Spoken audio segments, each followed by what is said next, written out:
नाशिक दर्गा अतिक्रमण प्रकरणामध्ये मुंबई नाका पोलीस ठाण्यामध्ये गुन्हे दाखल करण्यात आले आहेत आणि 1400 ते 1500 ज्ञात अज्ञातांवरती गुन्हे दाखल करण्यात आले आहेत। पोलिसांवरती दगडफेक प्रकरणी काही राजकीय पक्षांचे पदाधिकारी सुद्धा असल्याचं कळतंय। एमआयएम शहराध्यक्ष मुख्तार शेख यालाही नाशिक पोलिसांनी दगडफेक प्रकरणामध्ये अटक केली आहे। गुन्हा दाखल झालेल्यांमध्ये काँग्रेस, ठाकरे गट, शरद पवार पक्षासह आता एमआयएमच्या शहराध्यक्षावरती सुद्धा गुन्हा दाखल केलेला आहे। एमआयएम शहराध्यक्ष मुख्तार शेख याला रात्री उशिरा पोलिसांनी अटक केल्याची सहाय्यक पोलीस आयुक्त संदीप मिटके यांनी माहिती दिली। आपले प्रतिनिधी शुभम बोडके आपल्याला या संदर्भात अधिक माहिती देतील। शुभम, आणखीन काय अपडेट आहे?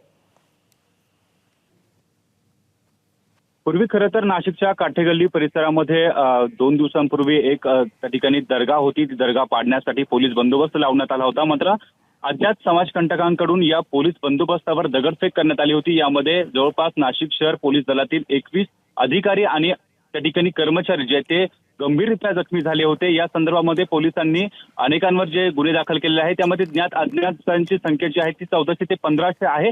मात्र यामध्ये जर बघितलं तर प्रामुख्याने काही राजकीय पक्षांचे पदाधिकारी आपल्याला त्या ठिकाणी पाहायला मिळत आहे। यामध्ये ठाकरे गट असेल, त्यासोबत काँग्रेस असेल आणि शरद पवार पक्षाचे काही पदाधिकारी यामध्ये त्यांच्यावर गुन्हे दाखल करण्यात आले आहे। मात्र आता सध्याची मोठी बातमी समोर आल्याचं आपल्याला म्हणावं लागेल। या ठिकाणी एमआयएमचे शहराध्यक्ष असलेला मुख्तार शेख हा देखील त्या ठिकाणी आरोपी करण्यात आलेला आहे आणि त्याला रात्री उशिरा पोलिसांनी अटक केल्याची माहिती सहाय्यक पोलीस आयुक्त संदीप मिटके यांनी दिली आहे।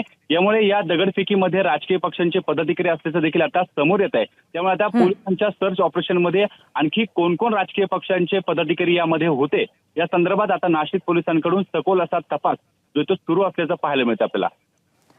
नक्कीच धन्यवाद शुभम। याआधी सुद्धा महाविकास आघाडीशी असलेलं कनेक्शन या संपूर्ण प्रकरणातलं समोर आलेलं होतं, पण आता एमआयएमचा शहराध्यक्ष मुख्तार शेखला सुद्धा रात्री उशिरा अटक केलेली आहे। एसीपी मिटकेंनी या संदर्भात माहिती दिली आहे। नाशिक पोलिसांवरती दगडफेक प्रकरणी एमआयएमच्या या पदाधिकाऱ्याला म्हणजेच एमआयएम शहराध्यक्ष मुख्तार शेखलाही पोलिसांनी अटक केल्याचं कळतंय।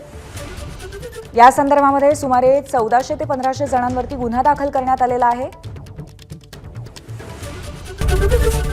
एबीपी माझा, उघडा डोळे बघा नीट।